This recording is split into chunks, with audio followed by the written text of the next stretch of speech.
நண்பர்களே, இப்போ நம்ம இருக்கிறது வந்து பார்த்தீங்கன்னா குமுளிக்கு எதுக்காண்டி வந்திருக்கோன்னா, இப்போ சபரிமலை ஐயப்பன் சீசன். அதனால் பஸ்ஸஸ்லாம் இருக்கா, எப்படி இருக்குது, எவ்வளோ டிக்கெட் சார்ஜ் பண்ணுறாங்க அப்படின்றத பார்க்க தான் வந்திருக்கோம். வாங்க நம்ம கண்டக்டர் அவங்ககிட்ட பேசிவிட்டு உங்களுக்கு முழுமையான தகவலை தர்றேன். அதாவது வந்து பார்த்திங்கன்னா, இந்த பக்கம் இருந்தால் இப்படியே நம்ம வந்து இப்படி வரணும் பஸ் ஸ்டாண்டுக்குள்ளே. கேரளா பஸ் ஸ்டாண்டுக்குள்ளே வந்ததுமே வந்து பார்த்திங்கன்னா, அப்படியே ஃபஸ்ட்டு பஸ்ஸு வந்து பார்த்திங்கன்னா பம்பா பஸ் தான் போட்டு நிற்கிது.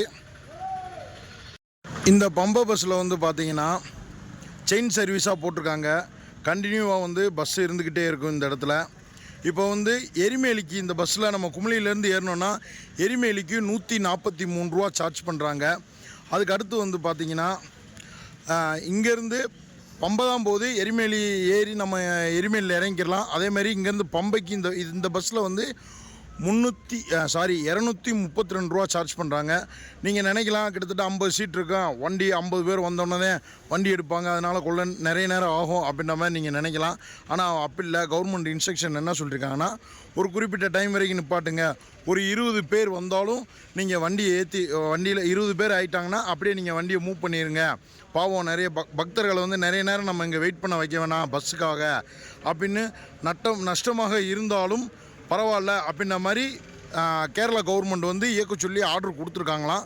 இப்போ நம்ம விசாரிக்கும் போது வந்து கண்டக்டர் என்ன சொன்னார், 20 பேர் இருந்தால் நாங்கள் வண்டி எடுத்துருவோங்க, ரொம்ப லேட்லாம் பண்ண மாட்டோம். 50 பேர் ஆகிற வரைக்கும் இருந்தோன்னா நிறைய நேரம் டைம் ஆகும். அதனால் வந்து நாங்கள் இந்த ஃபெசிலிட்டி கவர்மெண்ட்லேருந்து எங்களுக்கு சொல்லியிருக்காங்க, அதை நாங்கள் ஃபாலோ பண்ணுறோம் அப்படின்ற மாதிரி சொல்லியிருக்காங்க. பார்த்துக்குங்க, ஐயப்ப பக்தர்களுக்காக அவங்க வந்து 50 பேர் ஏற்றிட்டு போக வேண்டியில்லை, 20-25 பேர் இருந்தால் கூட நாங்கள் வண்டி எடுத்துருவோம் அப்படின்ற மாதிரி இந்த பெருந்தன்மை யாருக்கு வரும்? பரவாயில்ல, நல்ல விஷயந்தான். Thank you Kerala government. இந்த பக்கம் இருந்து தான் நம்ம தமிழ்நாட்டிலேருந்து வரணும். வந்ததுமே வந்து பார்த்திங்கன்னா ஸ்டாண்டில் இருக்கக்கூடிய பஸ்ஸு பம்பா பஸ் தான். இங்கே வந்து ரெகுலராக செயின் சர்வீஸ் கண்டினியூவாக இருக்குது. தயவுசெய்து யாரும் பஸ் இருக்குமோ இல்லையோ அப்படின்னு நினச்சலாம் எதுவுமே நினைக்காதீங்க. கண்டினியூவாக பஸ் இருக்குது. மேக்ஸிமம் நீங்கள் கேஎஸ்ஆர்டிசி பஸ்ஸை ஃபஸ்ட்டு ப்ரிஃபர் பண்ணுங்கள். ஏன்னா ஃபஸ்ட்டு ப்ரிஃபரன்ஸாக இதை வச்சுக்கோங்க, இதில் ஏறி போங்க. இதுதான் உங்களுக்கு காஸ்ட் வைஸ் உங்களுக்கு பெஸ்ட்டாக இருக்கும். 232 ரூபா இங்கேருந்து பம்பைக்கு. எரிமேலிக்கு வந்து பார்த்திங்கன்னா 143 ரூபா. அடுத்து வந்து பார்த்திங்கன்னா இதுக்கு ஆப்போசிட்டில் அப்படியே வந்து பார்த்திங்கன்னா வேன் ஸ்டாண்டு ஜீப் ஸ்டாண்ட் இருக்குது. ஜீப் ஸ்டாண்ட்லேயும் ஜீப்பெல்லாம் வந்து பம்பைக்கு சத்திரத்துக்கு எல்லாத்துக்கும் போகுது. நம்ம எவ்வளோ ரேட்டு அப்படின்றத வந்து அங்கே போய் கேட்டு தெரிஞ்சுக்கலாம். நம்ம வந்து பார்த்திங்கன்னா பஸ்ஸை பற்றின டீட்டெயில்ஸ் எல்லாம் கேதர் பண்ணிட்டோம். இப்போ வந்து பார்த்திங்கன்னா இந்த ஜீப்பு இதை பற்றின டீட்டெயில்ஸ் வந்து இப்போ நான் கேட்டு வாங்கியிருக்கேன்.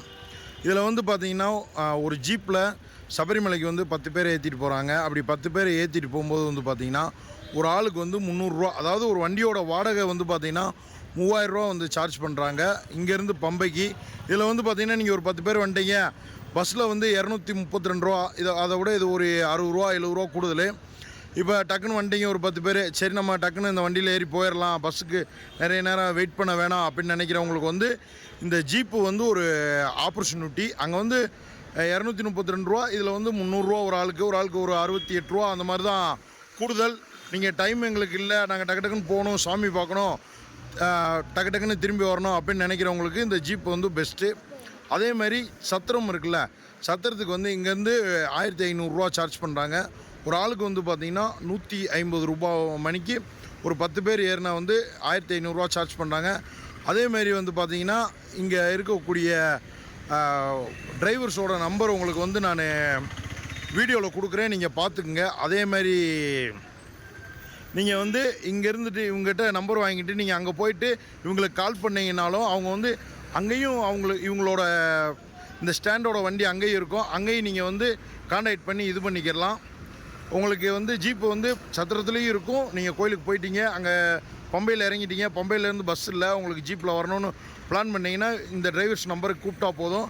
அவங்க வந்து உங்களுக்கு உண்டான ஜீப் அங்கே ஏதாவது இவங்களோட ஸ்டாண்டு ஜீப் இருந்துச்சுன்னா உங்களுக்கு அதுவும் அரேஞ்ச் பண்ணி கொடுப்பாங்க. எல்லாமே பக்காவாக பிளான் பண்ணி தான் இவங்களும் ஒர்க் பண்ணுறாங்க. குமுளியில் வந்து பார்த்திங்கன்னா உங்களுக்கு வந்து பஸ்ஸில் போனால் எவ்வளோ சார்ஜஸ், ஜீப்பில் போனால் எவ்வளோ சார்ஜஸ் அப்படின்ற தெளிவான டீட்டெயில் உங்களுக்கு நான் கொடுத்துட்டேன்னு நினைக்கிறேன். கண்டிப்பாக எனக்கு தெரிஞ்ச வரைக்கும் நான் விசாரித்த வரைக்கும் எல்லா விஷயத்தையுமே சொல்லிட்டேன். இருந்தாலும் மறுபடியும் ஒரு டைம் உங்களுக்காக நான் சொல்கிறேன்.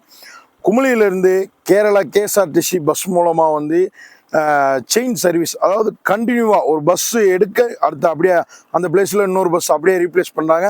கண்டினியூவாக வந்து பார்த்திங்கன்னா உங்களுக்கு வந்து இந்த செயின் சர்வீஸ் வந்து அவைலபிளாக இருக்கும். மண்டல பூஜை மகர விளக்கு வரைக்குமே வந்து உங்களுக்கு இந்த செயின் சர்வீஸ் வந்து அவைலபிளாக இருக்கும். அதுக்கு அடுத்து வந்து பார்த்தீங்கன்னா அதில் பஸ் ஃபேரு உங்களுக்கு ஆல்ரெடி சொல்லிட்டேன், இருந்தாலும் மறுபடியும் ஒரு தடவை சொல்கிறேன். 143 ரூபா. குமிளியிலேருந்து பம்பை போகிற பஸ்ஸில் ஏறி எரிமேலியில் இறங்க. ஒரு சிலர் எரிமேலியில் இறங்கி பேட்டை துள்ளி எல்லாம் முடிச்சுட்டு அதுக்கப்புறம் பம்பை போவாங்க. அதனால் வந்து எரிமேலிக்கு வந்து 143 ரூபா அவங்க ஃபிக்ஸ் பண்ணியிருக்காங்க. பம்பைக்கு வந்து பார்த்தீங்கன்னா 232 ரூபா அப்படின்ற மாதிரி சொன்னாங்க. ₹1 நான் சொன்ன வந்து ₹1 ₹2 முன்ன பின்ன இருக்கலாம், அவ்வளோதான். அதேமாதிரி ஜீப்பில் வந்து பார்த்தீங்கன்னா 10 பேர் போனீங்கன்னா ஒரு ஆளுக்கு 300 ரூபா. பஸ்ஸை கம்பேர் பண்ணும்போது ஜீப்பில் வந்து ஒரு 60-70 ரூபா தான் கூடுதலாக இருக்குது.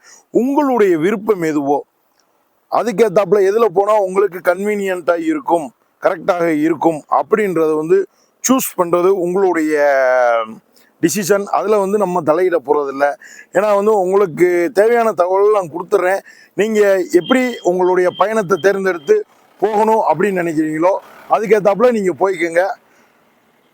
இதுக்கு அடுத்து வந்து பார்த்தீங்கன்னா நம்ம வண்டி பெரியாரில் வந்து பல்வேறு தகவல்களை சேகரிச்சிருக்கேன். பல விஷயங்கள்லாம் கேதர் பண்ணிட்டு வந்திருக்கேன். இப்போ வந்து இதுக்கு அடுத்த வீடியோ இதை கட் பண்ணிட்டு இந்த வீடியோ இதோட முடிச்சுக்கலாம்னு நினைக்கிறேன். ஏன்னா கண்டினியூவாக போட்டோம்னா பெரிய லாங் வீடியோ ஆயிரும். அதனால் ஒவ்வொரு இடத்துல எடுக்கக்கூடிய டீட்டெயில்ஸையும் உங்களுக்கு ஒவ்வொரு சின்ன சின்ன வீடியோவாக கொடுக்கலாம் அப்படின்ற மாதிரி நான் முடிவு பண்ணியிருக்கேன்.